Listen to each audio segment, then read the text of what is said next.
ओम शांति, ओम शांति। आज प्यारे बाबा की 25 तारीख की महावाक्य है, अव्यक्त महावाक्य है। आज बाबा ने हम बच्चों को सदा स्मृति दिलाई है कि हमें सदा करण करावनहार बाप की स्मृति रहे। बाबा ने हम बच्चों का भाग्य बनाने के लिए हम बच्चों को निमित्त बनाया है। बाबा तो सब कुछ करा सकते हैं ना, लेकिन हम बच्चों का भाग्य बन जाए इसलिए कोई भी सेवा के निमित्त बनता है। जब हमें याद रहता है कि बाबा करा रहे और हम निमित्त बन के कर रहे हैं तो हमारे पूरे नंबर जमा होते हैं। और जब थोड़ा सा ये बुद्धि से भूल जाता है तो अहम में आने के कारण, द्वंद्व में आने के कारण जो प्राप्ति होनी चाहिए वो नहीं हो पाती है।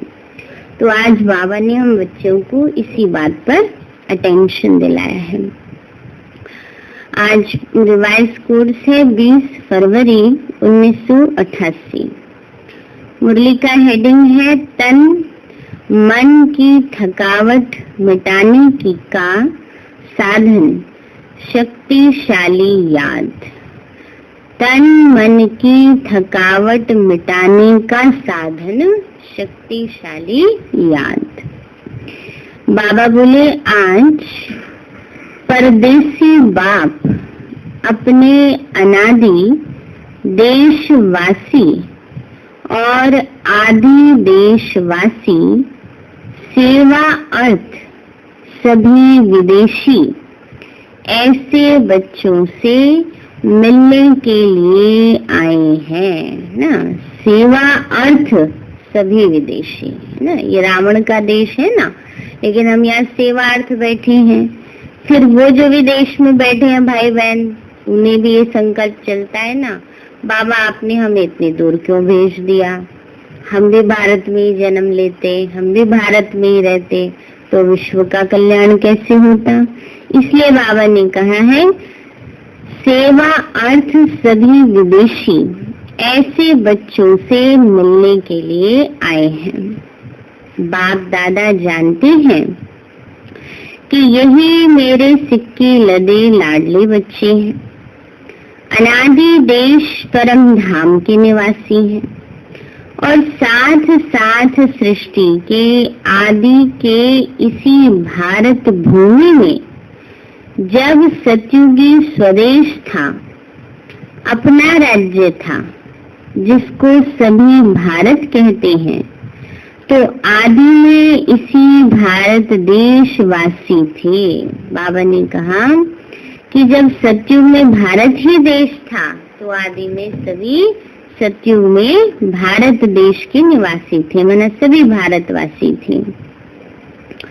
इसी भारत भूमि में ब्रह्मा बाप के साथ साथ राज्य किया। अनेक जन्म अपने राज्य में सुख शांति संपन्न अनेक जीवन व्यतीत किए हैं।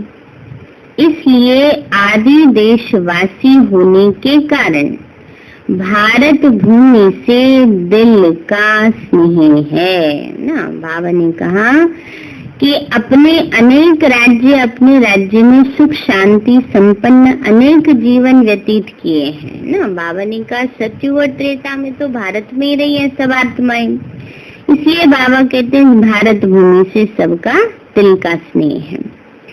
चाहे कितना भी अभी अंत में भारत गरीब व धूल मिट्टी वाला बन गया है, फिर भी अपना देश सो अपना ही होता है। तो आप सभी की आत्मा का अपना देश और शरीरधारी देवता जीवन का अपना देश कौन सा था? भारत ही था ना। तो कितने जन्म भारत भूमि में रहे हो वो याद है। बाबा कहते कितने जन्म रहे हो याद है। 21 जन्मों का वर्षा सभी ने बाप से प्राप्त कर लिया है। इसलिए 21 जन्म की तो गारंटी है ही। बाद में भी हर एक आत्मा के कई जन्म भारत भूमि में ही हुए हैं, क्योंकि जो ब्रह्मा बाप के समीप आत्माएं हैं, समान बनने वाली आत्माएं हैं, वह ब्रह्मा बाप के साथ साथ आपे ही पूज्य और आपे ही पुजारी के पाठ भी साथ में बजाती हैं। द्वापर युग के पहले भक्त आप ब्राह्मण आत्माएं ही बनती हो ना। बाबा ने कहा द्वापर के भी पहले भक्त कौन बनते हैं? हम ब्राह्मण बच्चे ही बनते हैं। तो इसलिए बाबा कहते हैं बच्चे, सतयुग और त्रेता में तो ब्रह्मा बाप के साथ पार्ट प्ले किए ही है, बाद में भी साथ में रहते हैं। बाबा ने कहा आदि स्वर्ग में इसी देश के वासी थे और अनेक बार भारत भूमि के देशवासी हो ना। बाबा भारत की महिमा बता रहे हैं कि कोई भी विदेशी बच्चे न सोचे बाबा आपने हमें दूर क्यों भेजा, लेकिन बाबा याद दिला रहे हैं बच्चे आप यहीं के रहवासी हो। इसीलिए ब्राह्मणों के अलौकिक संसार मधुबन से अति प्यार है। यह मधुबन ब्राह्मणों का छोटा सा संसार है, तो यह संसार बहुत अच्छा लगता है ना। यहाँ से जाने की दिल नहीं होती है। अगर अभी अभी ऑर्डर कर ले कि मधुबन निवासी बन जाओ तो खुश हो जाएंगे ना। तो वह यह संकल्प आएगा कि सेवा कौन करेगा, सेवा के लिए तो जाना ही चाहिए। बाप दादा कहे कि बैठ जाओ, फिर भी सेवा याद आएगी। बाबा पूछ रहे सब बच्चों से कि अगर विदेशियों को या सब बच्चों को ही कह दिया जाए कि बस अब यहीं बैठ जाओ, तो बाबा ने कहा ऐसा तो नहीं कि सेवा याद आएगी कि नहीं बाबा सेवा छोड़ के आए हैं, जाना तो पड़ेगा ही। तो बाबा ने कहा ऐसा तो नहीं कि सेवा याद आएगी। बाबा ने कहा बच्चे सेवा कराने वाला कौन है? जो बाप का डायरेक्शन हो, श्रीमत हो, उसको उसी रूप से पालन करना, इसको कहते हैं सच्चा आज्ञाकारी बच्चा। बाप दादा जानते हैं मधुबन में बिठाना है या सेवा पे भेजना है। बाबा कहते हैं बाबा को तो पता है ना मधुबन में बिठाना है या सेवा पे भेजना है। अब जैसे 69 की ही बात है 18 जनवरी वाली, तो बाबा सभी दादियों को जो भी मधुबन में आती थी सेवा कर करके उनको कहते थे जाओ बच्ची फलानी जगह सेवा पे जाओ, फलानी जगह सेवा पे जाओ। तो दादी प्रकाश मणि जी उन दिनों आई हुई थी, बाबा कभी रोकते नहीं थे, लेकिन उस समय बाबा ने उनको रोक लिया कि नहीं जाओ। तो इसलिए बाबा को तो पता है, बाबा को कोई ना कोई विशेष कार्य कराना होता है तो बाबा रोकते भी हैं। तो इसलिए बाबा कहते हैं कि बच्चे बाबा को पता है कि मधुबन में बिठाना है या सेवा पर भेजना है। ब्राह्मण बच्चों को हर बात में एवर रेडी रहना है। अभी अभी जो डायरेक्शन मिले उसमें एवर रेडी रहना। संकल्प मात्र भी मनमत मिक्स ना हो। इसको कहते हैं श्रीमत पर चलने वाली श्रेष्ठ आत्मा। यह तो जानते हो ना कि सेवा के जिम्मेवार बाप दादा है व आप हो। इस जिम्मेवारी से तो आप हल्के हो ना कि जिम्मेवारी का थोड़ा थोड़ा बोझा है कि इतना बड़ा प्रोग्राम करना है, ये करना है, बोझ तो नहीं समझते हो ना। करावनहार करा रहा है, करावनहार तो एक ही बात है। किसी की भी बुद्धि को टच कर विश्व सेवा का कार्य कराते रहें और कराते रहेंगे। बाबा ने कहा करण करावनहार बाबा है, किसी की भी बुद्धि को टच करके बाबा विश्व सेवा का कार्य करा भी रहे और कराते भी रहेंगे। सिर्फ नियमित बच्चों को इसीलिए बनाते हैं कि जो करेगा सो पाएगा, उनका भी भाग्य बन जाएगा। घर में कभी कोई हवन करते हैं तो क्या कहते छोटे बच्चों को भी कहेंगे लाओ हाथ लगा दो तुम भी, है ना। तो उनका भी भाग्य बन जाता है, उनको भी अच्छे संस्कार मिल जाते हैं। तो करना तो सारा पेरेंट्स का ही होता है ना, सारे अरेंजमेंट्स, लेकिन उनका हाथ इसलिए लगवाते हैं कि उनको भी पुण्य मिल जाए। तो ऐसे ही बाबा कराने वाला है, बस हम बच्चों का हाथ इसलिए लगवाते हैं कि हमारा भाग्य बन जाए। जो करेगा सो पाएगा, पाने वाले बच्चे हैं, बाप को पाना नहीं है। प्रारब्ध पाना या सेवा का फल अनुभव होना, यह आत्माओं का काम है। इसलिए निमित्त बच्चों को बनाते हैं। साकार रूप में भी सेवा कराने का कार्य देखा और अभी अव्यक्त रूप में भी करावनहार बाप अव्यक्त ब्रह्मा द्वारा भी कैसे सेवा करा रहे हैं, यह भी देख रहे हो। अव्यक्त सेवा की गति और ही तीव्र गति है। कराने वाला करा रहा है और आप कठपुतली के समान नाच रहे हो, है ना। बाबा कहते हैं कि अव्यक्त सेवा की गति तो और ही तीव्र है। जब से ब्रह्मा बाबा अव्यक्त हुए हैं तब से क्या की सेवा बहुत बड़ी है, बहुत विस्तार को पाई है। यह सेवा भी एक खेल है, कराने वाला करा रहा है और आप निमित्त बने कदम का पदम हुआ प्रारब्ध बना रहे हो। तो बोझ किसके ऊपर है, कराने वाले पर या करने वाले पर? बाप तो जानते हैं यह भी बोझ नहीं है। आप बोझ कहते हो तो बाप भी बोझ शब्द कहते हैं। बाप के लिए तो सब हुआ ही पड़ा है, सिर्फ जैसे लकीर खींची जाती है। लकीर खींचना बड़ी बात लगती है क्या? तो ऐसे बाप दादा सेवा कराते हैं। सेवा भी इतनी ही सहज है जैसे एक लकीर खींचना। रिपीट कर रहे हैं, निमित्त खेल कर रहे हैं ना। बाबा ने कहा सेवा भी क्या है, जैसे लकीर के ऊपर लकीर खींचना, बस निमित्त बनकर जो कल पहले किया ना वही कर रहे हैं, लकीर के ऊपर लकीर रिपीट कर रहे हैं बस। तो जैसे माया का विघ्न खेल है तो सेवा भी मेहनत नहीं लेकिन खेल है। ऐसे समझने से सेवा में सदा ही रिफ्रेशमेंट अनुभव करेंगे। जैसे कोई खेल किस लिए करते हैं, थकने के लिए नहीं करते हैं, रिफ्रेश होने के लिए खेल करते हैं। चाहे कितना भी बड़ा कार्य हो लेकिन ऐसा ही अनुभव करेंगे जैसे खेल करने से रिफ्रेश हो जाते हैं ना। बाबा ने कहा चाहे कितना भी बड़ा सेवा का कार्य हो लेकिन बाबा करा रहा है, हम कर रहे हैं तो खेल लगती है।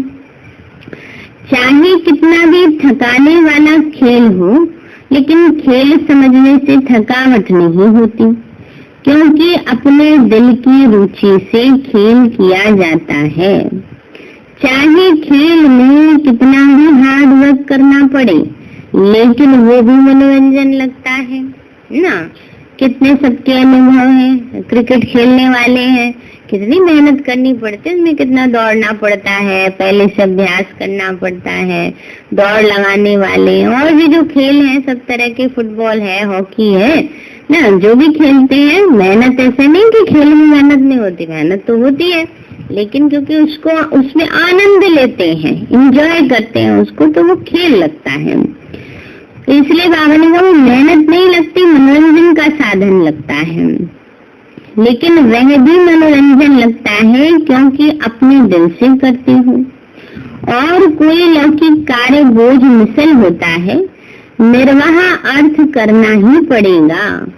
ड्यूटी समझ करते हैं इसलिए मेहनत लगती है। बाबा ने कहा लौकिक कार्य में क्या है, ये ड्यूटी है तो बोझ लगता है ना, लेकिन जहाँ सेवा है वहाँ खेल है तो बोझ नहीं लगता है। तो बाबा कहते हैं चाहे शारीरिक मेहनत का चाहे बुद्धि की मेहनत का काम है, लेकिन ड्यूटी समझ करने से थकावट अनुभव करेंगे। समझा, अच्छी बात बाबा ने समझा दी। कई सेवा को भी ड्यूटी समझ लेते हैं तो मुश्किल हो जाती है, भारी लगने लगता है, अच्छा हमारी ये ड्यूटी हमें करना ही पड़ेगा, तो उतना खुशी नहीं मिलती है। लेकिन खेल समझ के करेंगे, सेवा भाव से करेंगे तो बड़े से बड़ा कार्य भी सहज हो जाएगा। तो बाबा कहते हैं ड्यूटी समझ करने से थकावट अनुभव करेंगे क्योंकि वह दिल की खुशी से नहीं करते। अब ड्यूटी में तो लिमिट होती है ना, इतना ही काम हमें करना है, ये हमारी ड्यूटी है ना। लेकिन खेल में जितना मर्जी कर लेते हैं, सेवा में कोई लिमिट नहीं होती, जितना मर्जी कर लेते हैं। तो ये बाबा हम बच्चों को समझा रहे हैं। तो बाबा ने कहा बच्चे कहाँ कहाँ बच्चों के ऊपर सेवा के हिसाब से ज्यादा कार्य भी आ जाता है, इसलिए भी कभी कभी थकावट फील होती है। बाबा कहते हैं ऐसे कई बार कई की सेवा फिक्स होती है, लेकिन कोई बड़ा प्रोग्राम करना होता है तो उसमें सबको एक्स्ट्रा सहयोग देना होता है। इस सुबह शाम की सेवा फिक्स है, लेकिन जब प्रोग्राम है तो दिन में भी टाइम देना है, रात में भी टाइम देना है। तो कईयों को लगता है सारा दिन तो सेवा ही करते रहे।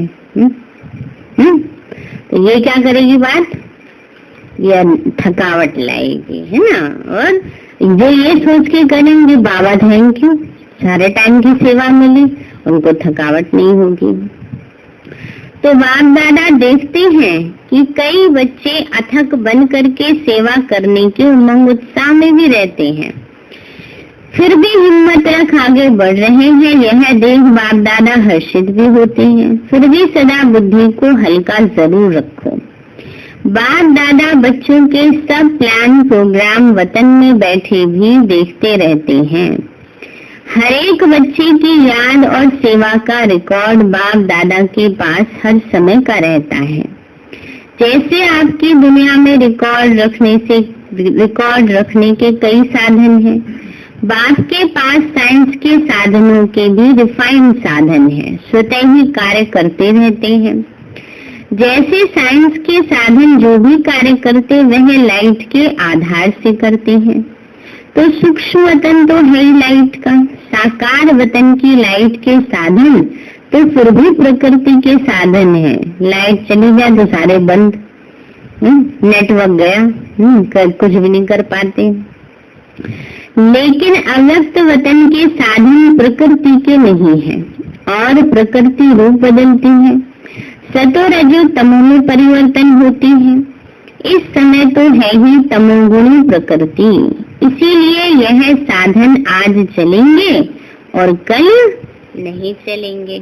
अभी तो बाबा ने इतना भी चांस दिया हुआ है कि सब घर बैठ करके चलो टीवी से नेट से अपना पुरुषार्थ करते रहो, मूल्य सुनते रहो। आगे क्या होगा, ये भी फेल हो जाएंगे ना। अभी भी कहीं कहीं का तो सुनने में जैसे आता है ना, ब्लैकआउट हो गया, बिल्कुल लाइट चली गई। अब लाइट चली गई तो न पानी आएगा ना और कोई काम होंगे, क्या करेंगे ना। तो इसलिए बाबा कहते हैं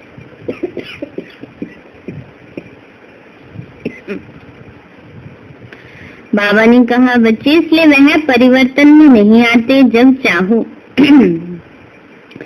बाबा ने कहा इस दुनिया के साधन तो आज चलेंगे कल नहीं चलेंगे, लेकिन अव्यक्त वतन के साधन प्रकृति से परे हैं, इसलिए वह परिवर्तन में नहीं आते। जब चाहो जैसे चाहो सूक्ष्म साधन सदा ही अपना कार्य करते रहते हैं, इसलिए सब बच्चों के रिकॉर्ड देखना बाप दादा के लिए बड़ी बात नहीं है।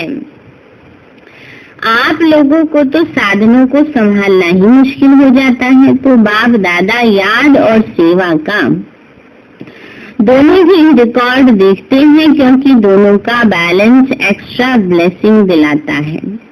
जैसे सेवा के लिए समय निकालते हो तो उसमें कभी भी नियम से ज्यादा लगा देते हो। सेवा में समय लगाना बहुत अच्छी बात है और सेवा का बल भी मिलता है। सेवा में बिजी होने के कारण छोटी छोटी बातों से बच भी जाते हो।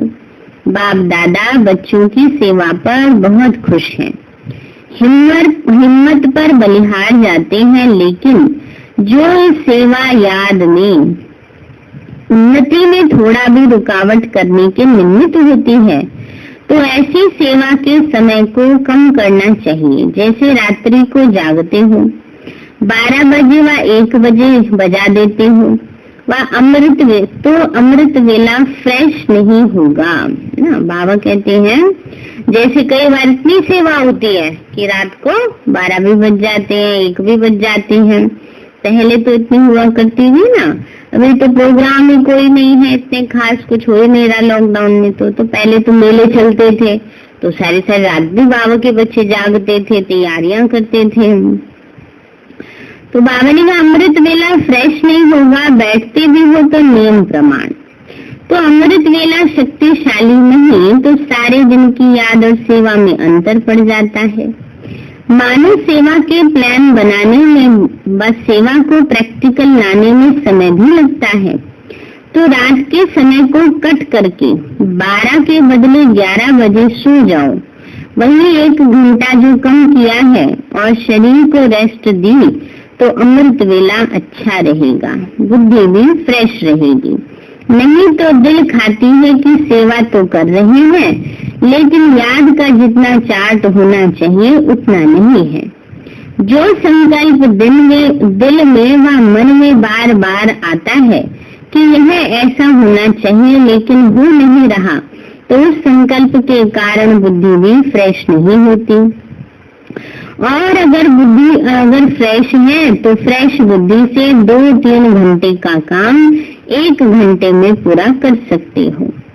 थकी हुई बुद्धि में टाइम ज्यादा लग जाता है ना। थका हुआ तो इतना सा काम होगा, उसमें भी बहुत देर लग जाएगी, है ना। काम करते रहेंगे, वही बाबा समझा रहे हैं ना। चाहे लौकिक कार्य है चाहे अलौकिक कार्य है ना, अपनी दिनचर्या को खराब ना करें। तो बाबा कहते हैं और जितनी फ्रेश बुद्धि रहती है शरीर के हिसाब से भी फ्रेश और आत्मिक उन्नति के रूप में भी फ्रेश, डबल फ्रेशनेस रहती है। तो 1 घंटे का कार्य आधा घंटा में कर लेंगे। इसलिए सदैव अपनी दिनचर्या में फ्रेश बुद्धि रहने का अटेंशन रखो। ज्यादा सोने की भी आदत ना हो, लेकिन जो आवश्यक समय शरीर के हिसाब से चाहिए उसका अटेंशन रखो। कभी कभी कोई सेवा का चांस होता है, मास 2 बास में 2-4 बारी देरी हो गई, वह दूसरी बात है। लेकिन अगर नियमित रूप से शरीर थका हुआ होगा तो याद में फर्क पड़ जाएगा, है ना। बाबा कहते चलो 1 दिन की बात है ना। जैसे पहले क्या होता था, जन्माष्टमी वाले दिन रात को 12 बजे तक झांकी रहती थी ना, तो 1 दिन हो गया। लेकिन कोई रोज नहीं रात को 1 बजे सोए तो फिर हो जाता है ना, इम्बैलेंस हो जाता है, डिस्टर्बेंस हो जाता है, फिर उससे शरीर पर भी फर्क पड़ता है। क्योंकि जो शरीर सोने का टाइम उस जाग रहे हैं तो वो नींद पूरी नहीं कर पाते हैं। तो इसलिए बाबा कहते हैं कि बैलेंस होना चाहिए।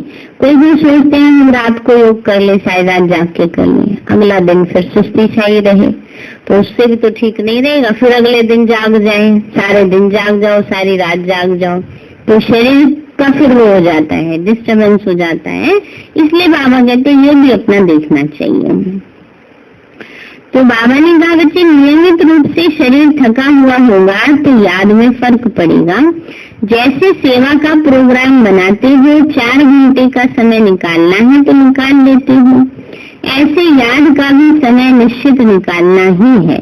इसको भी आवश्यक समझ इस विधि से अपना प्रोग्राम बनाओ। सुस्ती नहीं, लेकिन शरीर को रेस्ट देना है ना। ये नहीं कि कोई सुस्ती में पड़े रहते हैं। कई बार क्या होता है, रात को जागेंगे, अगले दिन में सोने का अभ्यास भी करेंगे, लेटे भी रहेंगे, पर नींद नहीं आएगी, तो डिस्टर्बेंस हो गया ना। तो इसलिए बाबा कहते हैं सोने के समय सो जाओ। तो बाबा ने कहा ऐसे याद का भी समय निश्चित निकालना है। बाबा ने कहा इसलिए इसको भी आवश्यक समझ इस विधि से अपना प्रोग्राम बनाओ। सुस्ती नहीं हो, लेकिन शरीर को रेस्ट देना है, इस विधि से चलो। क्योंकि दिन प्रतिदिन सेवा का तो और भी तीव्र गति से आगे बढ़ने का समय आता जा रहा है। आप समझते हो अच्छा यह 1 वर्ष का कार्य पूरा हो गया, फिर रेस्ट कर लेंगे, ठीक कर लेंगे, याद को फिर ज्यादा बढ़ा लेंगे। लेकिन सेवा के कार्य तो दिन प्रतिदिन नए से नए और बड़े से बड़े होने हैं। इसलिए सदा बैलेंस रखो, अमृत वेला फ्रेश हो, वही फिर काम सारे दिन में समय प्रमाण करो तो बाप की ब्लेसिंग भी एक्स्ट्रा मिलेगी और बुद्धि भी फ्रेश होने के कारण बहुत जल्दी और सफलता पूर्वक कार्य कर सकेंगी। समझा? बाप दादा देख रहे हैं बच्चों में उमंग बहुत है, इसलिए शरीर का भी नहीं सोचते हैं, उमंग उत्साह से आगे बढ़ रहे हैं। आगे बढ़ाना बाप दादा को भी अच्छा लगता है, फिर भी बैलेंस अवश्य चाहिए ना। बाबा कहते हैं आगे बढ़ाना बाबा को भी अच्छा लगता है, लेकिन बैलेंस चाहिए, है ना। ये नहीं कि सारा टाइम सेवा में लगा दो, योग ना कर पाओ ना। तो इसलिए बाबा कहते हैं याद का भी और सेवा का भी, दोनों का बैलेंस चाहिए। कई फिर क्या सोचते हैं हम योग में बैठे रहे सेवा ना करें, तो वो भी तो बैलेंस होना चाहिए ना। अब जो काम करना है योग लगाते रहे, खाना अपने आप बन जाएगा, हो जाता है ऐसा वो तो करना ही पड़ेगा ना। इसलिए हाँ, योग युक्त होकर सेवा करो, है ना। तो इसलिए बाबा ने कहा बैलेंस चाहिए, भले करते रहते हो, चलते रहते हो, लेकिन कभी कभी जैसे बहुत काम होता है तो बहुत काम में एक तो बुद्धि की थकावट होने के कारण जितना चाहते हो उतना नहीं कर पाते, और दूसरा बहुत कम होने के कारण थोड़ा सा भी किसी के द्वारा थोड़ी हलचल होगी तो थकावट के कारण चिड़चिड़ापन हो जाता है ना। फिर क्या आ जाता है? चिड़चिड़ापन आ जाता है, उससे खुशी कम हो जाती है। वैसे अंदर ठीक रहते हो, सेवा का बल भी मिल रहा है, खुशी भी मिल रही है, फिर भी शरीर तो पुराना है ना, है ना। तो उसको ज्यादा वो करेंगे तो फिर थोड़ा चिड़चिड़ापन आ जाता है। इसलिए टू मच में नहीं जाओ, बैलेंस रखो, है ना। बाबा कहते हैं शरीर के साथ भी टू मच में नहीं जाओ कि इसको जगा रहे, इससे जितना हो नहीं रहा उससे ज्यादा डबल ट्रिपल काम ले रहे हैं। तो बाबा कहते हैं ये भी ध्यान रखो, है ना, उसका भी बैलेंस रखो। याद के चार्ट पर थकावट का भी असर नहीं होना चाहिए। जितना सेवा में बिजी रहते हो, भले कितना भी सेवा में बिजी रहो, लेकिन थकावट मिटाने का विशेष साधन हर घंटे व 1-2 घंटे में 1 मिनट भी शक्तिशाली याद का अवश्य निकालो। जैसे कोई शरीर से कमजोर होता है तो शरीर को शक्ति देने के लिए डॉक्टर 2-2 घंटे बाद ताकत की दवाई पीने के लिए देते हैं। टाइम निकाल करके दवाई पीनी ही पड़ती है, तो बीच बीच में 1 मिनट भी अगर शक्तिशाली याद का निकालो तो उसमें ABC सब विटामिन आ जाएंगे है ना। बाबा ने कहा याद ऐसी है जिसमें सारे विटामिन सारे मिनरल समाये हुए हैं। तो सुनाया ना, शक्तिशाली याद सदा क्यों नहीं रहती? जब है ही बाप के और बाप आपका है, सर्व संबंध है, दिल का स्नेह है, नॉलेजफुल हो, प्राप्ति के अनुभवी हो, फिर भी शक्तिशाली याद सदा क्यों नहीं रहती? उसका कारण क्या है? अपनी याद का लिंक नहीं रखते। लिंक टूटता है, इसलिए फिर जोड़ने में समय भी लगता है, मेहनत नहीं लगती और शक्तिशाली के बजाय कमजोर हो जाते हैं। विस्मृति तो हो नहीं सकती, याद रहती है। बाबा कहते हैं याद तो रहती है पर उतनी शक्तिशाली याद नहीं रहती जितना रहना चाहिए। लेकिन सदा शक्तिशाली याद स्वतः रहे, उसके लिए यह लिंक टूटना नहीं चाहिए। हर समय बुद्धि में याद का लिंक जुटा रहे, उसकी विधि ये है, यह भी आवश्यक समझो। जैसे वह काम समझते हो कि आवश्यक है, यह प्लान पूरा करके ही उठना है, इसलिए समय भी देते हो, एनर्जी भी लगा देते हो, वैसे यह भी आवश्यक है। इनको पीछे नहीं करो कि यह काम पूरा करके फिर याद कर लेंगे, नहीं। इसका समय अपने प्रोग्राम में पहले ऐड करो। जैसे सेवा के प्लान के लिए 2 घंटे का टाइम फिक्स करते हो, चाहे मीटिंग करते हो चाहे प्रैक्टिकल करते हो, तो 2 घंटे के साथ साथ यह भी बीच में करना है, ये ऐड करो, है। जैसे कोई भी काम शुरू करने से पहले 5 मिनट योग लगाना है ना। जो बाबा के घर मधुबन में हर जगह नियम बना हुआ है, कोई भी सेवा शुरू करने से पहले बाबा को याद करेंगे ना। तो इसलिए बाबा ने कहा ये ऐड करो अब उसमें अपनी दिनचर्या में। जो 1 घंटे में प्लान बनाएंगे वो आधे घंटे में हो जाएगा। करके देखो, आते ही फ्रेशनेस से 2 बजे आँख खुलती है वो दूसरी बात है, लेकिन कार्य के कारण जागना पड़ता है तो उसका इफेक्ट शरीर पर आता है। इसलिए बैलेंस के ऊपर सदा अटेंशन रखो। बाप दादा तो बच्चों को इतना बिजी देख यही सोचते हैं कि इन्हों के माथे में मालिश होनी चाहिए। बाबा देखते हैं बच्चे इतनी सेवा करते हैं, बच्चों की मालिश होनी चाहिए। लेकिन समय निकालेंगे तो वतन में बाप दादा मालिश भी कर देंगे, तो वह भी अलौकिक होगी। ऐसे लौकिक मालिश थोड़ी होगी, एकदम फ्रेश हो जाएंगे। 1 सेकंड भी शक्तिशाली याद तन और मन दोनों को फ्रेश कर देती है। बाप के वतन में आ जाओ, जो संकल्प करेंगे वह पूरा हो जाएगा। चाहे शरीर का थकावट हो, चाहे दिमाग की, चाहे स्थिति की थकावट हो, बाप तो आते ही हैं थकावट उतारने। तो आज डबल विदेशियों से पर्सनल रुझान कर रहे हैं। बहुत अच्छी सेवा की है और करते ही रहना। सेवा बढ़ना यह ड्रामा अनुसार बना ही हुआ है। कितना भी आप सोचो अभी तो बहुत हो गया, लेकिन ड्रामा की भावी बनी हुई है, इसलिए सेवा के प्लान्स निकलने ही है और आप सबको नियमितपन करनी ही है। यह भावी कोई बदल नहीं सकती। बाप चाहे 1 वर्ष सेवा से रेस्ट दे देवे, नहीं बदल सकता। सेवा से फ्री हो बैठ सकेंगे, हैं? सेवा से फ्री हो तो नहीं बैठ सकते ना। जैसे याद ब्राह्मण जीवन की खुराक है, ऐसे सेवा भी जीवन की खुराक है। बिना खुराक के कभी कोई रह सकता है क्या? लेकिन बैलेंस जरूरी है। इतना भी ज्यादा नहीं करो जो बुद्धि पर बोझा हो जाए, और इतना भी नहीं कम करो जो अलबेले हो जाओ कि हाँ कर लेंगे, इतनी सेवा पड़ी है, इतनी जिम्मेवारियां पड़ी है, हम कर लेंगे, हो जाएगा। नहीं, इतने भी अलबेले ना हो जाओ। ना ही बोझ हो ना ही अलबेलापन हो, इसको कहते हैं बैलेंस।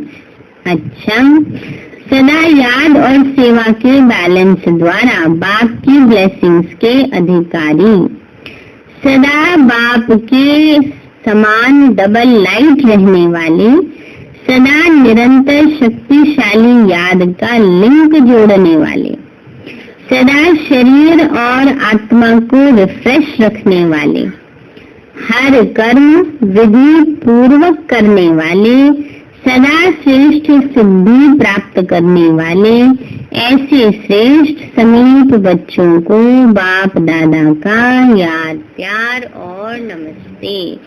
6 मीठे मीठे सिक्के लदे बच्चों प्रति माता पिता बाप दादा का याद प्यार। Good morning. रूहानी बाप के रूहानी बच्चों को नमस्ते। रूहानी हम बच्चों की रूहानी माता पिता बाप दादा को नमस्ते नमस्ते नमस्ते बाबा नमस्ते। वरदान दिया बाबा ने, श्रेष्ठ तकदीर की स्मृति द्वारा अपने समर्थ स्वरूप में रहने वाले सूर्यवंशी पद के अधिकारी भव।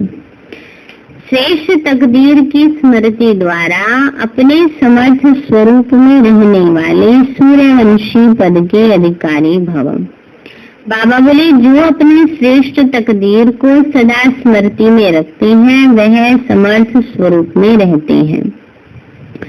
उन्हें सदा अपना अनादि असली स्वरूप स्मृति में रहता है, कभी नकली फेस धारण नहीं करते हैं।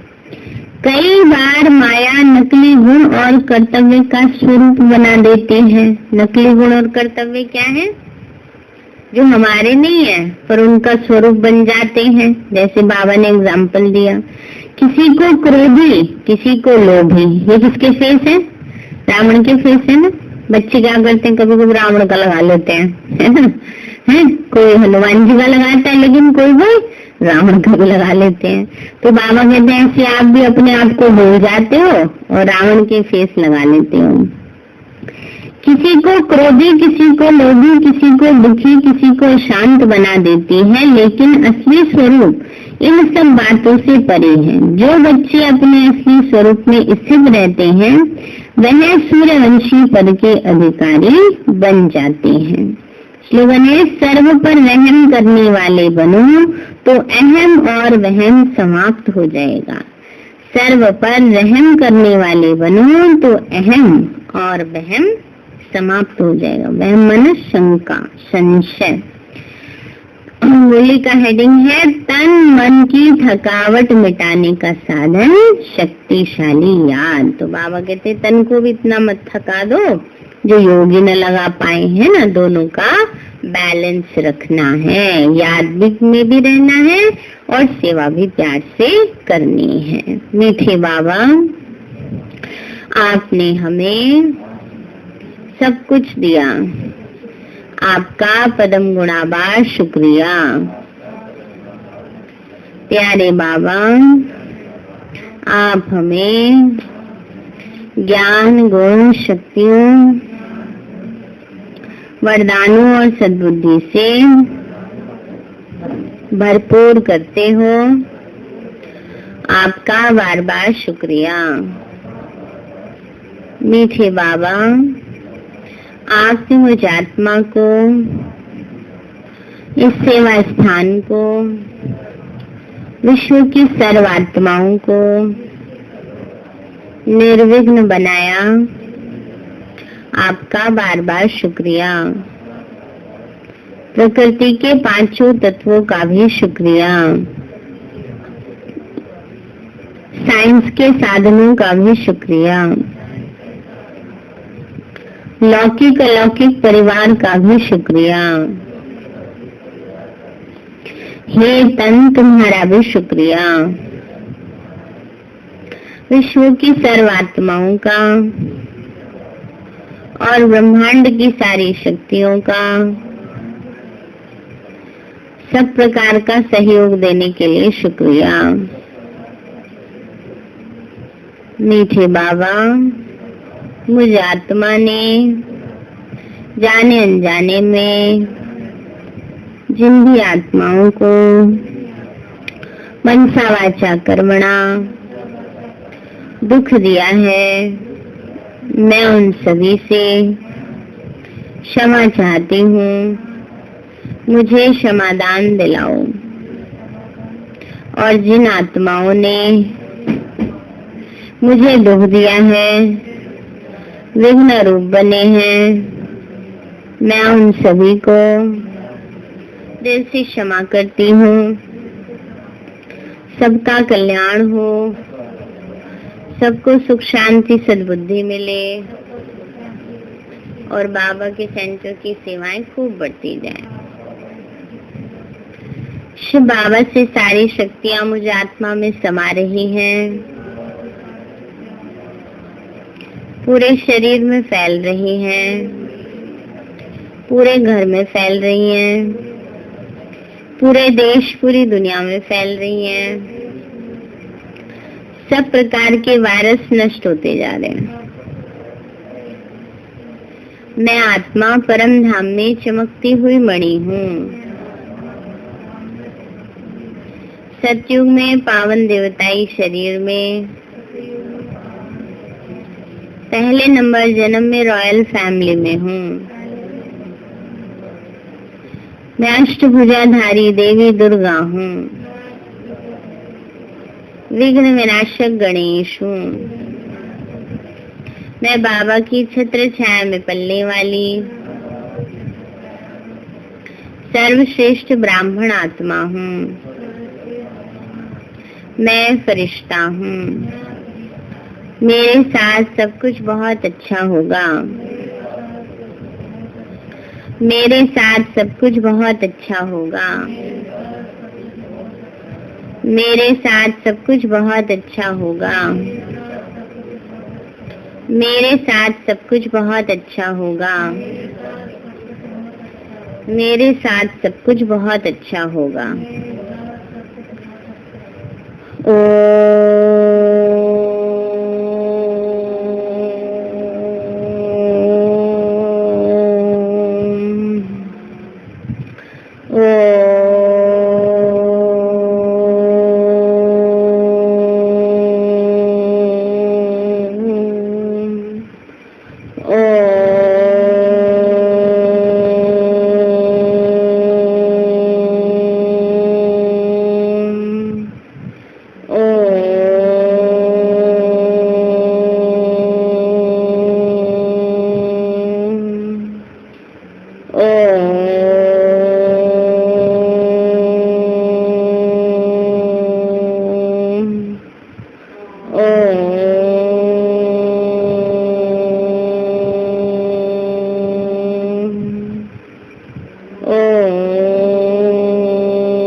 हो गया।